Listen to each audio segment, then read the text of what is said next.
Please give us your name and address. My name is David Marks. My address is 21359 Caleb Strong Drive, Rehoboth Beach, Delaware, 19971. Good morning, council members, and thank you for this opportunity. I'm here representing myself as a homeowner at the Osprey Point community, but don't mistake the fact that there's probably 100 other people standing right behind me speaking to you, and I just have the privilege of being here right now. The reason I'm here is because we found out at very late notice that a revised site plan has been submitted through to the Planning and Zoning Committee, which is coming up apparently, potentially, very quickly on the agenda and the docket. We don't have the opportunity at that point in time to register our serious concerns about what's going on. Specifically, the site plan is being positioned to the Planning and Zoning Committee as old business. It is not old business. It is very much new business. It very much needs to be opened up to public comment. And the reason for that is the significant changes. There are multiple new parking lots adjacent to new buildings. There's complete change in the land parcel, its size and shape. It's a land grab under the disingenuous positioning that the restaurant that the council has already approved, the Planning and Zoning Committee has already approved in terms of not approving the restaurant, but this being an opportunity to resubmit under old business with the change in the parcel.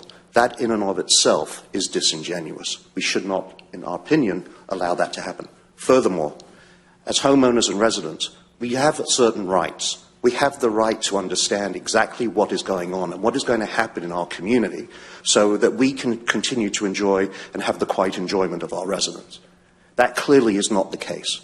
The homeowners are absolutely at the bottom of the list, and yet we are the ones that would be most impacted. We have a right to seek legal advice, understand our rights, and also have open public hearing to ensure that what is being proposed at the end of the day is in the best interests not just of the Osprey Point community, as well as every single resident that lives up and down Old Landing Road. That is a road that is a two-lane road. You have an accident on that road or anything that attracts more public onto that is a safety issue for every single resident on Old Landing Road. With that, I'll wrap up my comments. I appreciate very much this opportunity and the time that we have so that I can express the point of view on behalf of all of our Osprey residents. Thank you. Thank you. Thank you for your comments. Next, Michael Falk. Please give your name and address. Michael Falk, 21902 Frederick Douglass Drive, Osprey Point. I'm not going to bear you with all the same things because we both feel the same way. I do want to appreciate and thank you for listening to an email I sent, I think, every one of you guys, including the county administrator, because I think this is a serious event. I just moved to the area, and I'm just getting knowledge of everything that's taking place there. Most of the residents there are not in the planning business. I happen to be in the commercial real estate business down south, and it is very, very surprising to me about what is being allowed to take place here. We think the residents need to be able to have a voice in this whole thing. We need to be able to understand exactly what he's proposing. It's very rare that you see a developer try to claim that the NV is responsible and then NV says that the developer is responsible. Neither of them want to take responsibility for what they're doing. You have residents that have a home over a retention pond that they paid thousands of dollars for to be able to have a complete view, and this man wants to put a gazebo out in the middle of the retention pond. We just don't think any of these things are and NV says they don't know about this. So we think this warrants further attention. We think that this should not go just to the zoning commission and slipped under the rug as something that gets approved through an old business. We think this needs to come before the county commission again. We think there needs to be communication with the residents, meetings that take place, because none of us want to be in a situation a year or two from now where he gets this approved. He has 85 parking spots next to a residential lot. He has a 2.5-story building. He has a dock storage yard that is blocking views of residents, and neither of them want to take responsibility for what they had presented and provided to the community. Features that they claim are supposed to be there, and they're not there. There is, I suppose, a site plan that's been approved. There is dedicated lands that are responsible for retention ponds and whatnot. We want to see that those are being adhered to. We're afraid that things are happening here that maybe are not so much in front of the attention of this board right now, and he got denied for many of these things. So we think he's angling for things that he just doesn't have the approval to do. We would appreciate anything you all can do to help us to see that we all get the proper attention, and that at least we have an understanding of what is legal, what is not legal, and try to come to a reasonable solution with the residents for what they can do. Thank you so much. Thank you. Mr. Keith Steck.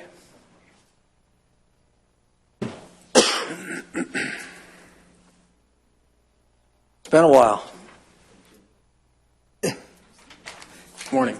He's back. My name is Keith Steck, 210 Lavinia Street, Milton, Delaware. Thank you for the opportunity to comment.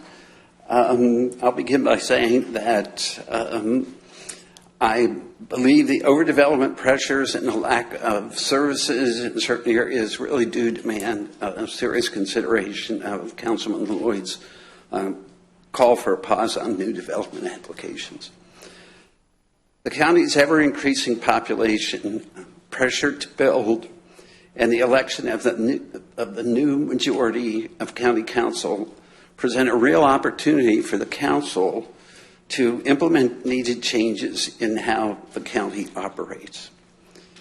Now is the time for the council to take a comprehensive look at updating its ordinances, especially land use ordinances and other practices. The county has experienced unsustainable growth for decades and is expected to continue seeing considerable growth over the next 15 to 20 years. We're fast approaching 300,000 full-time residents, not to mention all of the tourists that use the services in this county. And so we need to seriously consider, one, adding 2 at-large seats to the council to focus on county-wide issues.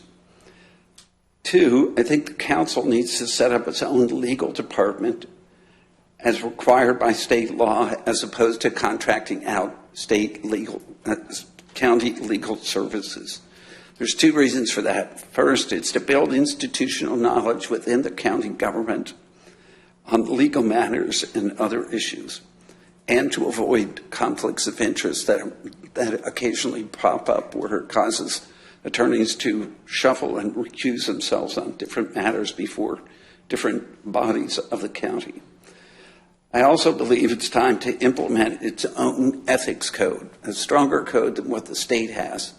There have been a number of issues that have come up before council and other bodies in the county that have raised ethical concerns and caused a lot of controversy. I also believe putting term limits on appointed positions on advisory boards such as the Planning and Zoning Commission are something you should seriously consider. Thank you for your time. Thank you, sir. Thank you. Operator, is there anyone online that would like to comment? I think we got one more. Oh, we have some. Oh, I'm sorry. I didn't see one signed up here. Sorry, I didn't sign up, but came in a little late. Okay, yeah. Come on up. Good morning. My name is. And if you could give your name and address, please.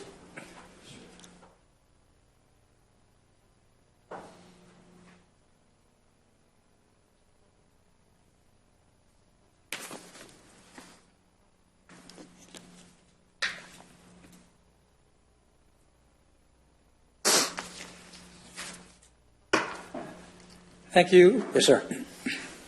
Thank you and good morning. My name is Greg Cordell. I live at 19720 Bernard Drive, Lewis, Delaware. And I attended the meeting on January 14th, and I did not make any comments. But since that time, after also hearing the end of the meeting and some of your comments, and re-listening to the audio of the meeting more than once, I just wanted to follow up on a few things and provide some other history for you. Because I would have been one who supported the concept of a moratorium and or some actions like SPCs to get things moving on an urgent basis. First, I'd like to just comment on follow up on a comment made by the committee, one of the committee members, that there was a vocal minority who might have had my opinion. And certainly in the room that day, there was, but I don't see many of them here today. Some of us will be coming more often to the meetings to kind of hope that things are moving and offer any help that we can. Some of the proof I have that we are not a vocal minority is that in the elections, 2 Republican primary winners, I would call it upsets, beat incumbents who have been in there a long time. And in my district, a new candidate with the grassroots campaign defeated an incumbent supported by big PAC money from developers, which I researched myself so I can say that that is true. So the elections have spoken, and I believe those folks are the minority, on the majority rather, and should be listened to very carefully. I appreciate that. While doing some research on things that have happened in our history, there was a Governor Minner back at the turn of the century who had an initiative called Livable Delaware. And I haven't done a lot of research on it, and I don't know much about it, but what I read was it really instituted the realty transfer tax. It stated judicial positions on supporting moratoriums. It set up impact fees and a big section on open space preservation. And one of the other, I have 38 seconds, so I'll try to get this out. In the document talking about land use development coordination, it does talk about repealing the Delaware Code sections, dissolve agreements with counties and DelDOT, et cetera, and it poses a schedule. Changing the Delaware Code should be doable within a year. Changing the county codes will take longer because we need to educate the Kent and Sussex County governments first on the need to do something and then on what they need to do. Estimate 18 months for the county code changes. So that's been 20 plus years, and I hope that we can speed this up and do things well within those limits. Thank you very much. Thank you, sir. Thank you. Okay, I think that's it. Operator, is there anyone online would wish to comment? If there is anyone on the line who would like to make a public comment, please dial 5*.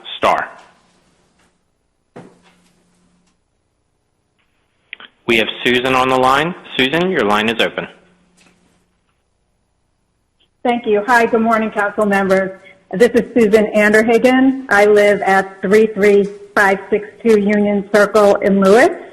I'm sorry I could not be there with you today, but as I believe you're all aware, and some of the people that have spoken today have said, the recent council elections were a message from your constituents that we're not happy with business as usual. In that spirit, and as someone who has regularly both watched via broadcast and attended in person planning and zoning and council meetings, I'd like to make a couple of specific suggestions I'm hoping you'll consider implementing to make residents such as myself feel more represented. None of these require changes to ordinances. One is, unlike council, planning and zoning doesn't allow residents to call in to make a comment during public hearings, while you do. So this makes it impossible to make your feelings heard if you can't make it in person. I would request that council require that P&Z hearings allow public comments via telephone, the same way that I'm doing here today. And then secondly, I've come in person, as I said, when available to comment on a specific application, but on one occasion recently, I had sent emails to P&Z with my objections to an application. I could not make it to the public hearing. I watched the public hearing on the broadcast. I heard the applicant's lawyer lie on some of the presentation, and I had no ability to say something, although I had a letter on file. I think that during the public hearing, some of the pro and con emails, or all of them, should be read out, or at least the count of them should be read out, which I did not hear done on that public hearing. And that's it. I thank you for your time today. Thank you very much. Operator, is there anyone else? At this time, there is currently no one else on the line.